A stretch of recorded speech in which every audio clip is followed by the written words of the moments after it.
Hello and welcome again. It is your favorite doctor here, Tosin Obata. I'm a lecturer, I'm also a property investor, I'm a businessman. On this channel, we'll talk about financial ideas, we'll discuss different ideas, and talk about different things that might be of interest to many of us. So if you're new here, I say welcome. If you are joining us again, thank you for joining and welcome. Make sure you share some of these ideas with people that you know, because it might help them a lot as well. You don't know how far this thing might go to help other people. So today we're going to be talking about something different, another perspective. We're looking at 5 greatest blessings in this life. 5 greatest blessings in this life. And the more of it that you have, the more fantastic your life is.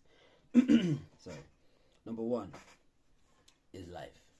The fact that you're alive is a big blessing. You know, many of the people that you know, some of them are already gone. You know, it's not because you're more righteous than them.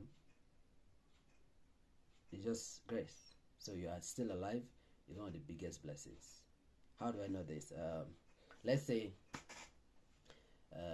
you know, a lot of people, all of us like money. Let's say somebody offered you $1 million. $1 million, just like a gift. Will you be happy if they give you $1 million? I'm sure you'll be happy. You'll no longer be grumpy, and you see people on the road, you'll be happy with them and things like that. You'll be excited. However, if they put a clause that if you collect this $1 million, you will not wake up tomorrow, will you still be excited about it?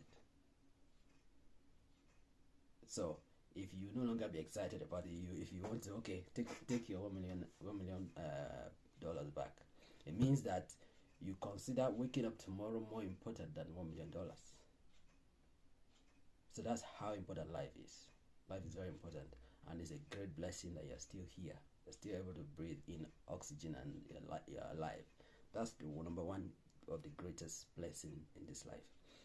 Number 2 is sound health of the body. You're alive. You wake up in the morning and then you're able to walk, you're able to eat, you're able to digest food, you're able to run, you're able to do the things that you do, you're able to go to work. So all the things that we take for granted. You know, the fact that you're alive and you have health is one of the biggest blessings in this life. And there's a saying that says that health is wealth. Unfortunately, many of us, in the pursuit of wealth, we damage our health, which is not supposed to be so. So health is very, very important. There are people in the hospitals that their only prayer point, their only desire in life is just to be well again. They can actually give anything in exchange for it. That's how important health is. So make sure that you enjoy this and you value it. It's very important. So this is the second of the biggest blessings in life, health. The third one is soundness of mind. You have a sound mind. Your mind is at peace. Your head is at peace. You know, you can think well, because none of these things in life will matter if you're troubled mentally. So if you're alive and you're well in your body, you're now well in your head. You have peace in your mind, you have peace in your head, peace with people, peace with God. That's another of the big blessings in this life that we should not take for granted, and that money cannot buy. Some of these blessings, money cannot buy them. So we need to appreciate it. So life, sound health, sound mind. This is the third of the biggest blessings in this life, because without sound mind, nothing else will matter. So the fourth thing, that one of the biggest blessings in the world, is the blessings of people, family, friends, colleagues. Sometimes we take it for granted that having those interactions is what keeps us sometimes even sane. You know, human beings are social animals, and that's how we're made, to interact. Without those interactions, you might go insane. sometimes I used to think why, there are many prisons in the world that they get even better facilities than some people's homes. It's really, but these prisons are places where people don't want to go to. They have TVs, they have food, they eat, or they have everything that they need. But the only reason why prison is a bad place is the fact that it isolates you from people that you know, or that human interaction, and it's not good for your health, for your mental health. So that's why prison is a difficult place, because of that detaching because it detaches you from your connections. Human connection is very, very good.